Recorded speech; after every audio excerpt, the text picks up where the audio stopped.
16th Dr. Seward's diary continued. It was just a quarter before 12 o'clock when we got into the churchyard over the low wall. The night was dark, with occasional gleams of moonlight between the rents of the heavy clouds that scudded across the sky. We all kept somehow close together, with Van Helsing slightly in front as he led the way. When we had come close to the tomb, I looked well at Arthur, for I feared that the proximity to a place laden with so sorrowful a memory would upset him. But he bore himself well. I took it that the very mystery of the proceeding was in some way a counteractant to his grief. The professor unlocked the door, and seeing a natural hesitation amongst us for various reasons, solved the difficulty by entering first himself. The rest of us followed, and he closed the door. He then lit a dark lantern and pointed to the coffin. Arthur stepped forward hesitatingly. Van Helsing said to me, "You were with me here yesterday? Was the body of Miss Lucy in that coffin?" It was. The professor turned to the rest, saying, "You hear, and yet there is no one who does not believe with me." He took his screwdriver and again took off the lid of the coffin. Arthur looked on, very pale but silent. When the lid was removed, he stepped forward. He evidently did not know that there was a leaden coffin, or, at any rate, had not thought of it. When he saw the rent in the lead, the blood rushed to his face for an instant, but as quickly fell away again, so that he remained of a ghastly whiteness. He was still silent. Van Helsing forced back the leaden flange, and we all looked in and recoiled. The coffin was empty. For several minutes no one spoke a word. The silence was broken by Quincy Morris. "Professor," I answered for you. "Your word is all I want. I wouldn't ask such a thing ordinarily. I wouldn't so dishonor you as to imply a doubt. But this is a mystery that goes beyond any honor or dishonor. Is this your doing? I swear to you by all that I hold sacred that I have not removed nor touched her. What happened was this. 2 nights ago, my friend Seward and I came here, with good purpose, believe me. I opened that coffin, which was then sealed up, and we found it, as now, empty. We then waited and saw something white come through the trees. The next day we came here in daytime, and she lay there. Did she not, friend John? Yes, that night we were just in time. One more so small child was missing, and we find it, thank God, unharmed amongst the graves. Yesterday I came here before sundown, for at sundown the undead can move. I waited here all the night till the sun rose, but I saw nothing. It was most probable that it was because I had laid over the clamps of those doors garlic, which the undead cannot bear, and other things which they shun. Last night there was no exodus, so tonight, before the sundown, I took away my garlic and other things. And so it is we find this coffin empty. But bear with me. So far, there is much that is strange. Wait you with me outside, unseen and unheard, and things much stranger are yet to be. So here he shut the dark slide of his lantern. Now to the outside. He opened the door, and we filed out, he coming last and locking the door behind him. Oh, but it seemed fresh and pure in the night air after the terror of that vault. How sweet it was to see the clouds race by, and the passing gleams of the moonlight between the scudding clouds crossing and passing, like the gladness and sorrow of a man's life. How sweet it was to breathe the fresh air that had no taint of death and decay. How humanizing to see the red lighting of the sky beyond the hill, and to hear far away the muffled roar that marks the life of a great city. Each in his own way was solemn and overcome. Arthur was silent, and was, I could see, striving to grasp the purpose and the inner meaning of the mystery. I was myself tolerably patient, and half inclined again to throw aside doubt and to accept Van Helsing's conclusions.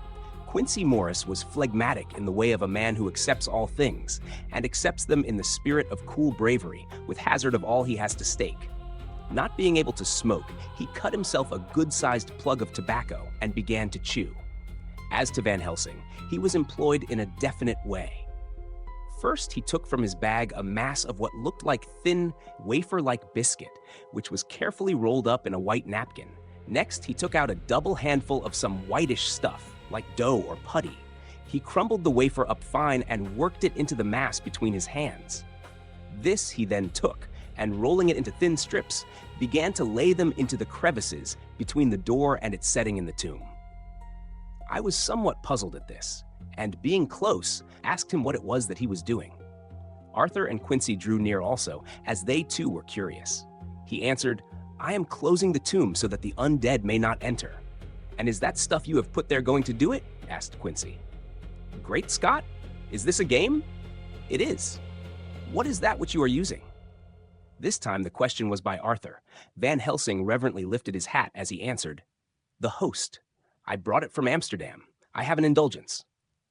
It was an answer that appalled the most skeptical of us, and we felt individually that in the presence of such earnest purpose as the professor's, a purpose which could thus use the Kiskefritsushwers to him most sacred of things, it was impossible to distrust. In respectful silence, we took the places assigned to us close round the tomb, but hidden from the sight of anyone approaching. I pitied the others, especially Arthur. I had myself been apprenticed by my former visits to this watching horror, and yet I, who had up to an hour ago repudiated the proofs, felt my heart sink within me. Never did tombs look so ghastly white. Never did cypress or yew or juniper so seem the embodiment of funereal gloom. Never did tree or grass wave or rustle so ominously. Never did Bow creak so mysteriously. And never did the faraway howling of dogs send such a woeful presage through the night. There was a long spell of silence, a big aching void, and then from the professor a keen sssss. He pointed, and far down the avenue of yews we saw a white figure advance, a dim white figure, which held something dark at its breast. The figure stopped, and at the moment a ray of moonlight fell upon the masses of driving clouds and showed in startling prominence a dark-haired woman, dressed in the cerements of the grave. We could not see the face, for it was bent down over what we saw to be a fair-haired child. There was a pause and a sharp little cry, such as a child gives in sleep, or a dog as it lies before the fire and dreams. We were starting forward, but the professor's warning hand, seen by us as he stood behind a yew tree, kept us back. And then as we looked, the white figure moved forwards again. It was now near enough for us to see clearly, and the moonlight still held. My own heart grew cold as ice, and I could hear the gasp of Arthur as we recognized the features of Lucy Westenra. Lucy Westenra, but yet how changed! The sweetness was turned to adamantine, heartless cruelty, and the purity to voluptuous wantonness. Van Helsing stepped out, and obedient to his gesture, we all advanced too. The four of us ranged in a line before the door of the tomb. Van Helsing raised his lantern and drew the slide. By the concentrated light that fell on Lucy's face, we could see that the lips were crimson with fresh blood, and that the stream had trickled over her chin and stained the purity of her lawn death robe. We shuddered with horror. I could see by the tremulous light that even Van Helsing's iron nerve had failed. Arthur was next to me, and if I had not seized his arm and held him up, he would have fallen. When Lucy, I call the thing that was before us Lucy because it bore her shape, saw us, she drew back with an angry snarl, such as a cat gives when taken unawares. Then her eyes ranged over us. Lucy's eyes in form and color, but Lucy's eyes unclean and full of hellfire instead of the pure, gentle orbs we knew. At that moment, the remnant of my love passed into hate and loathing. Had she then to be killed, I could have done it with savage delight. As she looked, her eyes blazed with unholy light, and the face became wreathed with a voluptuous smile. Oh God, how it made me shudder to see it! With a careless motion, she flung to the ground, callous as a devil, the child that up to now she had clutched strenuously to her breast, growling over it as a dog growls over a bone. The child gave a sharp cry and lay there moaning. There was a cold-bloodedness in the act which wrung a groan from Arthur. When she advanced to him with outstretched arms and a wanton smile, he fell back and hid his face in his hands. She still advanced, however, and with a languorous, voluptuous grace, said, "Come to me, Arthur. Leave these others, and come to me. My arms are hungry for you. Come, and we can rest together. Come, my husband, come."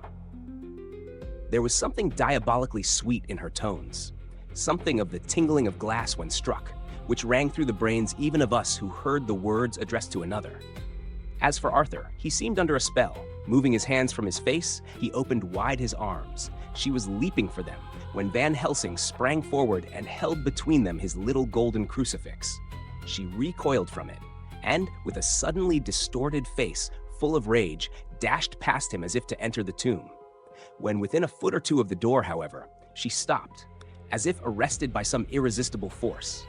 Then she turned, and her face was shown in the clear burst of moonlight and by the lamp, which had now no quiver from Van Helsing's iron nerves. Never did I see such baffled malice on a face, and never, I trust, shall such ever be seen again by mortal eyes. The beautiful color became livid. The eyes seemed to throw out sparks of hellfire. The brows were wrinkled as though the folds of the flesh were the coils of Medusa's snakes. And the lovely blood-stained mouth grew to an open square, as in the passion masks of the Greeks and Japanese. If ever a face meant death, if looks could kill, we saw it at that moment. And so for full half a minute, which seemed an eternity, she remained between the lifted crucifix and the sacred closing of her means of entry. Van Helsing broke the silence by asking Arthur, "Answer me, oh my friend! Am I to proceed in my work?" Arthur threw himself on his knees and hid his face in his hands as he answered, "Do as you will, friend, do as you will. There can be no horror like this ever any more." And he groaned in spirit.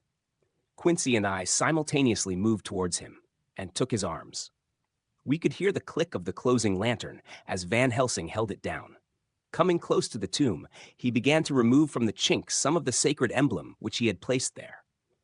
We all looked on in horrified amazement as we saw, when he stood back, the woman, with a corporeal body as real at that moment as our own, pass in through the interstice where scarce a knife blade could have gone.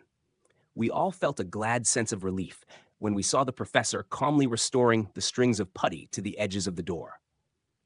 When this was done, he lifted the child and said, "Come now, my friends, we can do no more till tomorrow. There is a funeral at noon, so here we shall all come before long after that. The friends of the dead will all be gone by 2, and when the sexton lock the gate we shall remain. Then there is more to do, but not like this of tonight. As for this little one, he is not much harm, and by tomorrow night he shall be well. We shall leave him where the police will find him, as on the other night, and then to home." Coming close to Arthur, he said, "My friend Arthur, you have had a sore trial, but after, when you look back, you will see how it was necessary. You are now in the bitter waters, my child. By this time, tomorrow you will, please God, have passed them, and have drunk of the sweet waters. So do not mourn over much. Till then I shall not ask you to forgive me." Arthur and Quincy came home with me, and we tried to cheer each other on the way. We had left the child in safety and were tired, so we all slept with more or less reality of sleep. 29th September, night. A little before 12 o'clock we three, Arthur, Quincy Morris, and myself, called for the professor. It was odd to notice that by common consent we had all put on black clothes. Of course, Arthur wore black, for he was in deep mourning, but the rest of us wore it by instinct. We got to the churchyard by 1:30 and strolled about, keeping out of official observation, so that when the gravediggers had completed their task, and the sexton, under the belief that everyone had gone, had locked the gate, we had the place all to ourselves. Van Helsing, instead of his little black bag, had with him a long leather one, something like a cricketing bag. It was manifestly of fair weight. When we were alone and had heard the last of the footsteps die out up the road, we silently, and as if by ordered intention, followed the professor to the tomb. He unlocked the door, and we entered, closing it behind us. Then he took from his bag the lantern, which he lit, and also 2 wax candles, which, when lighted, he stuck by melting their own ends on other coffins, so that they might give light sufficient to work by. When he again lifted the lid off Lucy's coffin, we all looked. Arthur, trembling like an aspen, and saw that the body lay there in all its death beauty. But there was no love in my own heart, nothing but loathing for the foul thing which had taken Lucy's shape without her soul. I could see even Arthur's face grow hard as he looked. Presently he said to Van Helsing, "Is this really Lucy's body, or only a demon in her shape?" "It is her body, and yet not it. But wait a while, and you all see her as she was, and is." She seemed like a nightmare of Lucy as she lay there, the pointed teeth, the blood-stained, voluptuous mouth, which it made one shudder to see, the whole carnal and unspiritual appearance seeming like a devilish mockery of Lucy's sweet purity.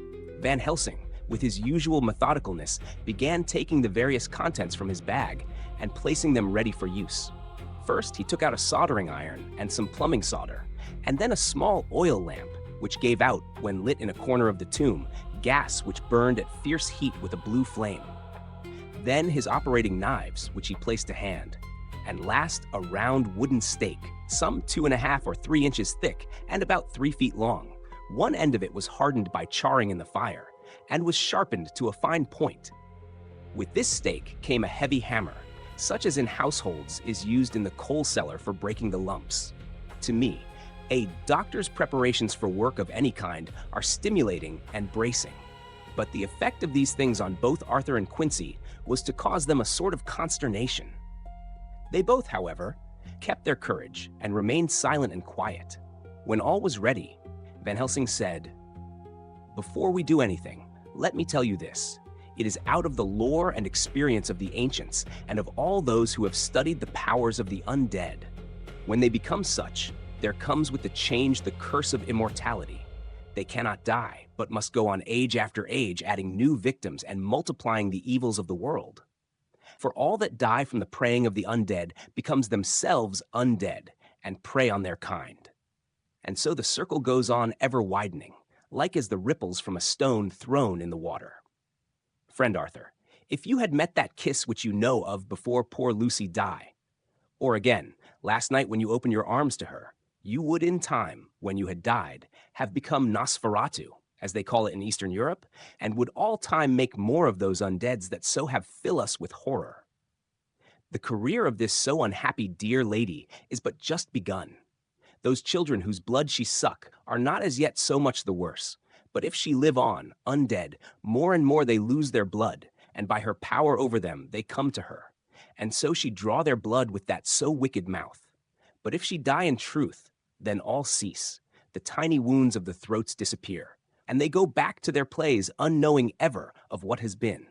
But of the most blessed of all, when this now undead be made to rest as true dead, then the soul of the poor lady whom we love shall again be free. Instead of working wickedness by night and growing more debased in the assimilating of it by day, she shall take her place with the other angels. So that, my friend, it will be a blessed hand for her that shall strike the blow that sets her free. To this I am willing. But is there none amongst us who has a better right? Will it be no joy to think of hereafter in the silence of the night when sleep is not? It was my hand that sent her to the stars. It was the hand of him that loved her best, the hand that of all she would herself have chosen. Had it been to her to choose? Tell me if there be such a one amongst us." We all looked at Arthur. He saw, too, what we all did, the infinite kindness which suggested that his should be the hand which would restore Lucy to us as a holy and not an unholy memory. He stepped forward and said bravely, though his hand trembled and his face was as pale as snow, "My true friend, from the bottom of my broken heart I thank you. Tell me what I am to do, and I shall not falter." Van Helsing laid a hand on his shoulder and said, "Brave lad, a moment's courage, and it is done. This stake must be driven through her. It will be a fearful ordeal. Be not deceived in that. But it will be only a short time, and you will then rejoice more than your pain was great. From this grim tomb you will emerge as though you tread on air, but you must not falter when once you have begun. Only think that we, your true friends, are round you, and that we pray for you all the time." "Go on," said Arthur hoarsely. "Tell me what I am to do."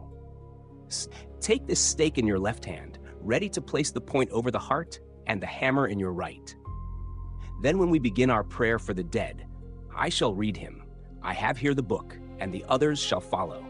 Strike in God's name, that so all may be well with the dead that we love, and that the undead pass away." Arthur took the stake and the hammer, and when once his mind was set on action, his hands never trembled nor even quivered. Van Helsing opened his missal and began to read, and Quincy and I followed as well as we could. Arthur placed the point over the heart, and as I looked, I could see its dint in the white flesh. Then he struck with all his might. The thing in the coffin writhed, and a hideous, blood-curdling screech came from the opened red lips. The body shook and quivered and twisted in wild contortions.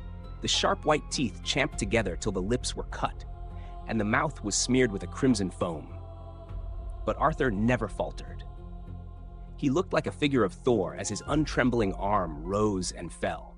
driving deeper and deeper the mercy-bearing stake, whilst the blood from the pierced heart welled and spurted up around it. His face was set, and high duty seemed to shine through it. The sight of it gave us courage, so that our voices seemed to ring through the little vault. And then the writhing and quivering of the body became less, and the teeth seemed to champ, and the face to quiver. Finally, it lay still. The terrible task was over. The hammer fell from Arthur's hand. He reeled and would have fallen had we not caught him. The great drops of sweat sprang from his forehead, and his breath came in broken gasps. It had indeed been an awful strain on him, and had he not been forced to his task by more than human considerations, he could never have gone through with it. For a few minutes we were so taken up with him that we did not look towards the coffin. When we did, however, a murmur of startled surprise ran from one to the other of us.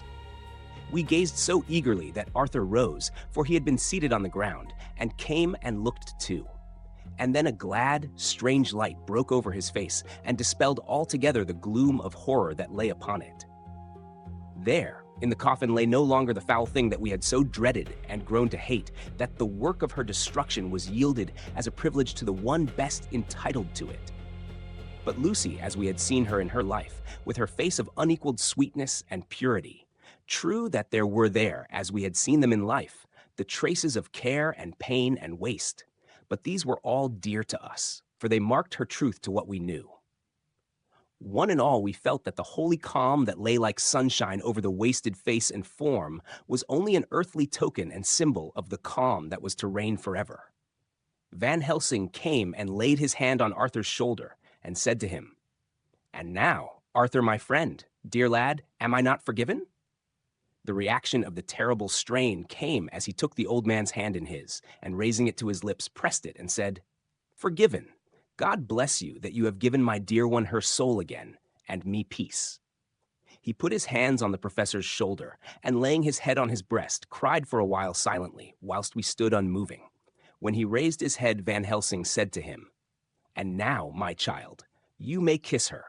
Kiss her dead lips, if you will, as she would have you to, if for her to choose.